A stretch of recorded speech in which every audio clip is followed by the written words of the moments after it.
क्या आपने कभी सोचा है माइक्रोस्कोपिक दुनिया की खोज कैसे हुई? वो दुनिया जो हमारी आंखों से बिल्कुल भी नहीं दिखती, लेकिन असल में हमारे चारों तरफ बसी हुई है। आज हम उसी अद्भुत यात्रा की शुरुआत की कहानी जानेंगे, जिसने इंसान को अनदेखी चीजों को देखने की ताकत दी। आज मैं आपको बताऊंगा माइक्रोस्कोप की खोज की कहानी। ये कहानी सिर्फ एक इन्वेंशन की नहीं, बल्कि इंसानी क्यूरियोसिटी, मेहनत और इमेजिनेशन की भी है। कहानी शुरू होती है 16वीं सदी के नीदरलैंड में, जहां छोटे छोटे शहरों में बड़ी बड़ी खोजें हो रही थीं। उस समय लोग चीजों को केवल अपनी आंखों से देख सकते थे, और जो बहुत छोटा था वो सब अदृश्य ही था। लोग सोचते थे कि जो नहीं दिखता वो शायद है ही नहीं। लेकिन तभी एक परिवार आया, जेन्सेन परिवार। ज़ैकरियास जेन्सेन और उनके पिता हंस जेन्सेन दोनों स्पेक्टिकल मेकर्स थे, जो चश्मे बनाते थे और लेंस के साथ रोज नए प्रयोग करते रहते थे। उन्होंने लेंसेज के साथ एक्सपेरिमेंट करना शुरू किया। वे सोचते थे, क्या होगा अगर दो लेंस को एक साथ रखा जाए? क्या हम चीजों को और बड़ा देख सकते हैं?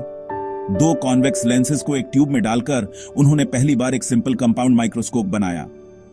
यह एक ब्रेक थ्रू था, क्योंकि अब इंसान पहली बार माइक्रोस्कोपिक दुनिया की झलक देख सकता था।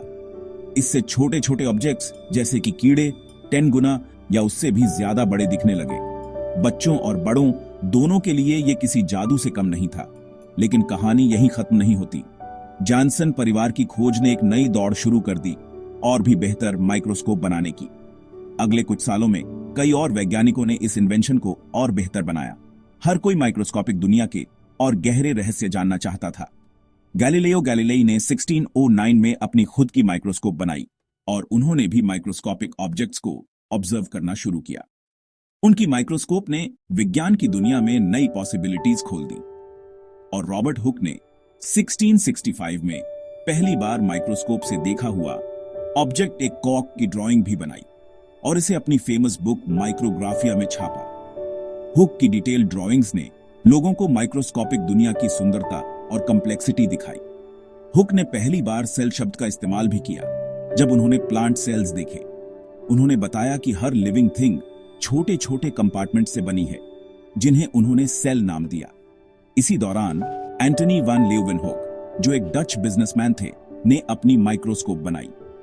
वे लेंस पॉलिशिंग में माहिर थे, और उन्होंने अपने हाथों से सैकड़ों हाई क्वालिटी लेंसेज बनाए।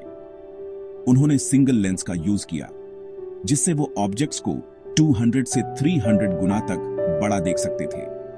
उनकी माइक्रोस्कोप्स इतनी पावरफुल थीं कि वे उस समय के सबसे छोटे जीव भी देख सकते थे। लीeuwenhoek ने पहली बार बैक्टीरिया, प्रोटोजोआ और स्पर्म सेल्स जैसे माइक्रो ऑर्गेनिजम्स को देखा। उन्होंने अपने ऑब्जर्वेशंस डिटेल्ड लेटर्स में रॉयल सोसाइटी को भेजे, जिससे पूरी दुनिया हैरान रह गई। आप सोच सकते हैं उस समय के लिए यह कितना रेवोल्यूशनरी था। पहली बार इंसान ने देखा कि हमारी आंखों से छुपी एक पूरी दुनिया है, जो जीवन से भरी हुई है। आज माइक्रोस्कोप के बिना बायोलॉजी, मेडिसिन और केमिस्ट्री की कल्पना भी नहीं की जा सकती। माइक्रोस्कोप ने न सिर्फ विज्ञान को, बल्कि इंसान की सोच को भी बदल दिया। दुनिया के सबसे छोटे रहस्यों को जानने के लिए माइक्रोस्कोप ने ही रास्ता दिखाया। इससे हम डिजीजेस, सेल्स और डीएनए तक को समझ पाए। तो अगली बार जब आप किसी बायोलॉजी लैब में माइक्रोस्कोप देखें, तो सोचिए इसके पीछे कितनी सेंचुरीज की मेहनत, क्यूरियोसिटी और इंसानी जिज्ञासा छुपी है। यह सिर्फ एक साइंटिफिक टूल नहीं, बल्कि इंसान की never ending quest for knowledge का सिंबल है। यही थी माइक्रोस्कोप की खोज की कहानी, जिसने हमारी दुनिया को देखने का नजरिया ही बदल दिया। अगर आपको यह वीडियो पसंद आया तो लाइक और सब्सक्राइब जरूर कीजिए, और अपने दोस्तों के साथ भी शेयर करें, ताकि वे भी माइक्रोस्कोपिक दुनिया की इस अद्भुत कहानी को जान सकें। अगली बार फिर मिलेंगे एक नई खोज के साथ। तब तक के लिए keep exploring and stay curious.